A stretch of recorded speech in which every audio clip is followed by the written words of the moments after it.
Al.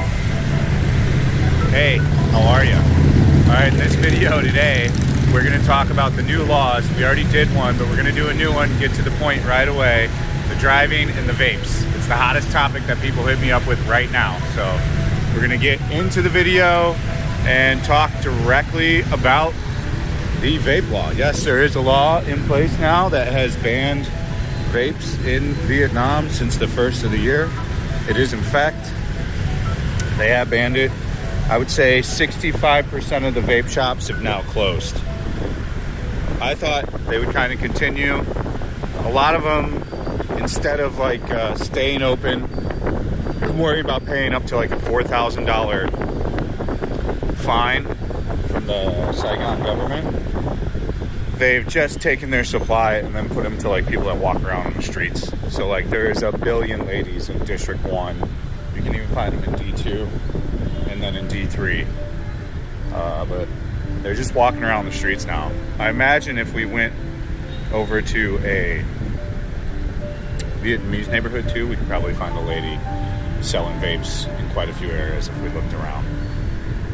So it's the black market's definitely there. And I think a lot of the vendors, as I just said, instead of risking getting a ticket, they sent a lot of people out. But I'd say 60 to 75% of the vape shops has successfully closed.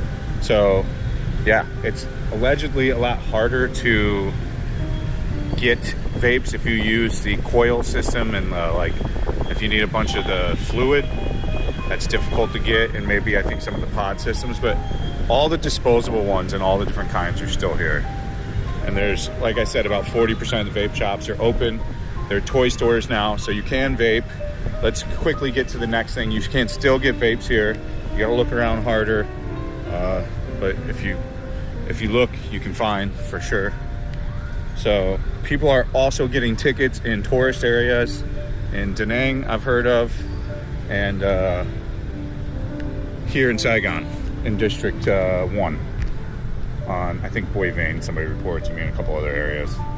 So someone also reported somebody coming to a coffee shop and yada yada yada, but if you don't see it firsthand and somebody just says it, I don't know. Today the Sony's doing fantastic. We're rocking on a gimbal today. Look at the footage on this thing. We've been editing on this phone, but we're gonna try to continue to edit on here and see how that goes. Anyways, continuing to the point, vapes, yes, illegal. Don't vape in front of a police officer. Possible to get a ticket. They are cracking down on it harder. Do I think it's ridiculous? Yes. Should they go back to allowing vapes? Yes. Make it 18 and over and tax size. Everything with Vietnam and laws come from money, stem from them not making money in something, almost exclusively, by the way. So it's the same with like it's everything comes down to money. Like the Airbnb videos we've been talking about, they're all changing exclusively because of money. So I think they want to make their cup of the tea. Hopefully they come back and relaunch the vapes. So in short, you can bring vapes. They're not looking for them at the airport.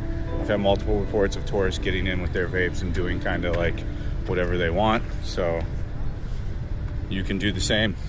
Just don't vape in front of police officers. Finding the coil kits and like the fluid to charge them is going to be a bit more difficult, I think, than you think it could be. But the disposables are everywhere that I've seen personally in Saigon District 1. So that's it for the vapes deal. Let's move on to the traffic deal. As far as the traffic goes, yes, they are still stomping down on traffic. They're issuing more tickets. They are now definitely running victory laps in the news and saying that incidents are down like 20 to 40% and like death rate's way better. These are very hard statistics to use. They're using Saigon in particular, and they're using a large chunk of the statistics when everybody was gone for Tet.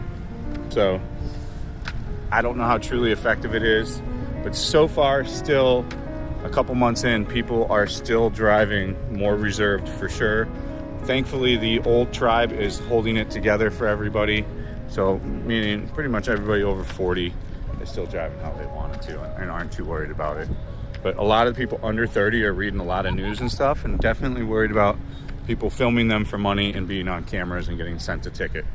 So traffic has now increased in some areas and decreased in others and stayed the same. I don't think the effect is as large. There's a huge number of people taking the metro system still. So, of course, the numbers aren't as gigantic as the first, couple months, but the price is more steep now. It's not quite the cost of a grab, a little bit under, but there's less people taking it. You'll see in further videos as that all goes. So if you're gonna drive around, wear a helmet, make sure you got a bike with all working signals, and just don't drive like a Vietnamese.